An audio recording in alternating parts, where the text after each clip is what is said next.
Hey everybody, welcome back to Tim Travels. I'm your host Terry, he, him. Today is April 10th, 2023. This is a 60th anniversary of a really sad day in American history, really sad day in U.S. naval history. On this date in 1963, the USS Thresher was lost about 220 miles east of Cape Cod with 129 souls aboard. That was more than the complement of the boat.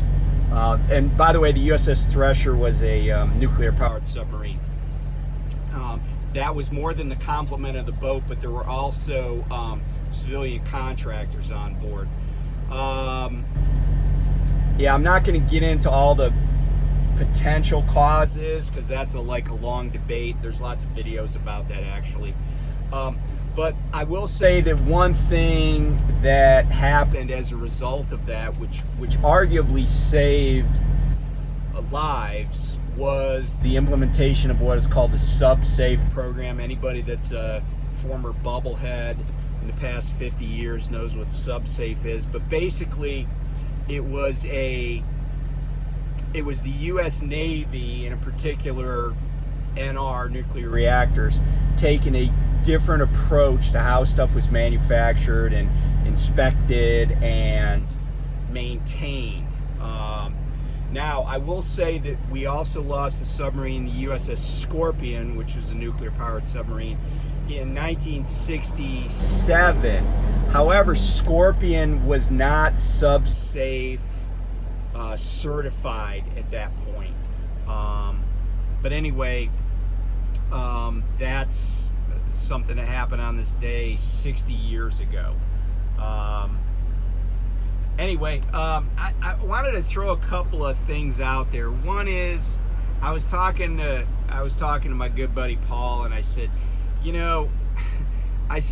every day that goes by, I feel a little less happy with DriveWise. Not that I ever really was happy with DriveWise, but I can't tell you how many times lately I've seen non-DriveWise way station ahead.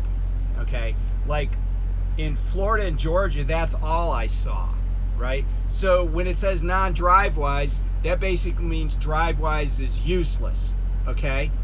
But beyond its lack of utility, it just also, like today I went non-DriveWise way station or inspection station in West Virginia. And DriveWise is smart about some shit.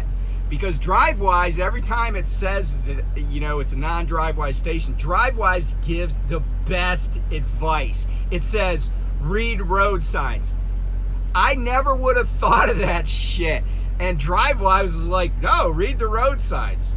And the other thing that's happened is, even when there have been DriveWise, stations or whatever, way stations, a lot of times DriveWise will tell me to pull in or bypass, either one, past the point of decision. In other words, I'm already beside or in the exit ramp lane, because the way stations have pretty long lanes sometimes. So it's like, this thing doesn't even it's not even keeping track of where you are. And just the rando, there's a curve ahead that's going to make you tip over. It's just dumb. It's like, I'm not taking that exit. Why do I care? Right? It's like, oh, we give you all this information. And by the way, there's no exit pretty much. It's pretty rare that there's an exit that is not a rollover hazard. And here's another bit of useless information. Today I traveled across Maryland. I'm in Ohio right now. I'm on the Ohio Turnpike. I'm splitting my clock. Going to deliver over in Auburn here later, right after midnight. But anyway, I left Maryland this morning, and if you've traveled across 70 and 68 in Maryland, you know, basically once you get to Frederick, just west of Frederick, you start heading up Braddock Heights, you're like up and down over mountains like the rest of the frickin' day through Maryland. And it's quite a few miles, right? It's like, I don't know, 150 miles or whatever, up and down, up and down, up and down. And some of those those hills are pretty steep. So I get into West Virginia, though. As soon as I get into West Virginia, I get a warning about a steep downgrade. I'm like, what do you think I've been doing all day? You know, I've been going down steep downgrades all flipping day, like the one that goes into Cumberland where you got to go 40 miles an hour. Anyway, I'm just not, DriveWise, it's just not my cup of tea. I mean, it's there. I guess I'll use it when it works, but honestly, I don't have a lot of confidence in it. I really don't. I totally, when I get the green light, I'm still like, man, one of these days I'm gonna get a green light. And the other thing too is it vanishes, so you can't even prove it. You know, when I used to have, if you notice, like the pre-pass, whatever color light you got, whether it's red or green, that light would continue to blink for quite a while afterwards. So if you got like pulled over and somebody's like, hey, you went by that way station, be like, show them your pre-pass, be like, it's blinking green. I got a green light. But this thing just vanishes, so I don't even know. I'm just not, I got very little confidence in it. I mean, it tells you shit that everybody knows, and you know, like read road signs. So anyway, so the FMCSA has put together this blue ribbon panel to I guess figure out leasing, truck leasing, or leasing in the trucking industry, figure out the fairness of it. And you know, the panel's got some attorneys on it, it's got some industry people, it's, you know, but I'm like, you know, and some people say they're drivers or whatever, and I'm like, okay, whatever. But I'm like, why is this even a thing, right? Because I went over my lease, and here's the thing, right? Like, people are like, oh, well, these truck drivers are being taken advantage of. But here's the problem I have with it. You guys know, when it comes to like looking out for people, I'm kind of a flaming liberal, right? Like, I think that if something's unfair, I want the government to step in and make it fair. But here's the problem with the word fair. It's really subjective. And when it comes to like legal contracts, I am not a guy that's an advocate of like screwing around with, you know, people's right to contract. And let me give you an example of that. Way back in 1933, Congress passed, and Franklin Delano Roosevelt signed into law, the Securities Act. Securities Act in 1933. In 1934, they passed what was called the Securities Exchange Act. And then there were some other laws. There was the Public Utility Holding Company Act. There was the Investment Advisor Act, the Investment Company Act, blah, blah, blah. But those first two acts, right, like the Securities Act talks about and governs what securities, you know, like the rules of securities, basically. But at no time, and the Securities and Exchange Commission was set up under the Securities Exchange Act, at no time has the Securities and Exchange Commission, which is the regulator for any business that's, you know, issuing securities, but certainly all these huge public companies, right? At no time has the SEC ever said, oh, hey, we're going to opine on the fairness or the value or the efficacy or the desirability of a securities offering, right? Like the SEC and the laws that it manages and you know, enforces, the position basically is this: you can't lie to investors, right? And I'm very much simplifying it. You have you have to tell the truth in your filings, and then investors can rely upon the fact that you told the truth. If you don't tell the full truth, that's a crime. If you say something that's false, that's a crime, right? Whether it's numbers or verbiage or whatever. But at no time, right? Like, there's some investments, and I know because I've prepared these documents, that are horrible. Like, I legit prepared a private placement memorandum one time that basically said, this is extraordinarily high risk and you will likely lose all your money. Now, we also had a shit ton of people invest in it, right? Because people like to take risk. But, you know, that's the whole point, right? Is like, the government doesn't interfere with the market. They just ensure that stuff is truthful. So getting back to the leases, right?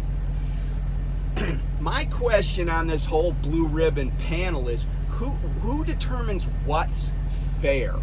Because here's an example. There are truck drivers out here who want to lease, and they have shit credit. They could never get a lease from an actual, like, legit, and when I say legit, I mean a company that's engaged in that business primarily, leasing company, right? They don't have enough credit to get a loan from a bank to buy a truck, but they want to be an independent contractor. They want to run their own show. Now, you know, so if they sign a deal that's bad, that's on them. But here's the other thing. A lot of us, you know, have our own business, right? We have an LLC. And historically in America, when it's a business-to-business transaction, courts, for example, and the government is way even less likely to try to intervene, right? Like, I give you an example. Merv Griffin sold a casino in the Bahamas to Donald Trump, okay? Merv ripped Trump the fuck off. I mean, I'll tell you straight up, Merv made a butt ton of money on that deal, right? But no one cares because Trump did the deal, right? He's a sophisticated businessman. He's a businessman. It's just like leasing, right? If you're gonna get in, you know, if you're gonna play a game, you gotta know the rules. You gotta read everything. Now, I know for a fact that there are a gazillion people leasing trucks in America that didn't read the contract. And if they read it, they don't understand it.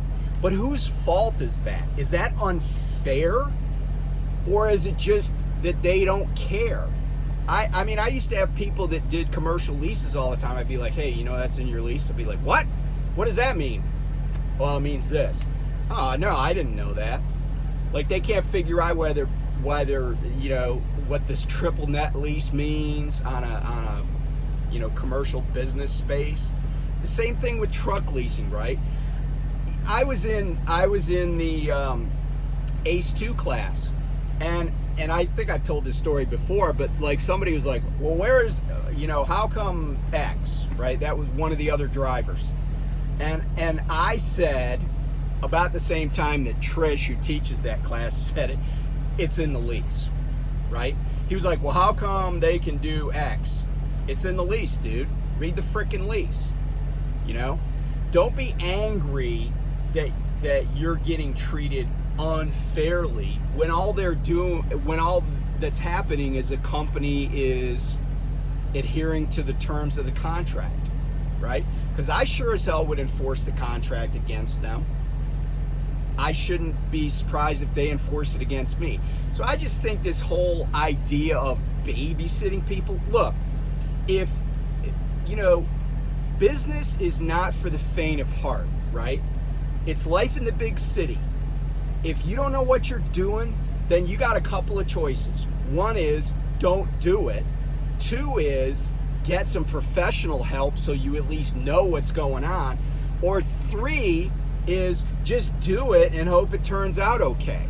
And I feel like a lot of people, probably at Prime, but at all these other trucking companies that do these leases, they're just going with choice three. You know, I want that shiny truck, and I know I'm going to make a butt ton of money. So what else is there to know?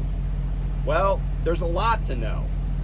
And if you don't understand all the moving parts, you're probably going to end up disappointed.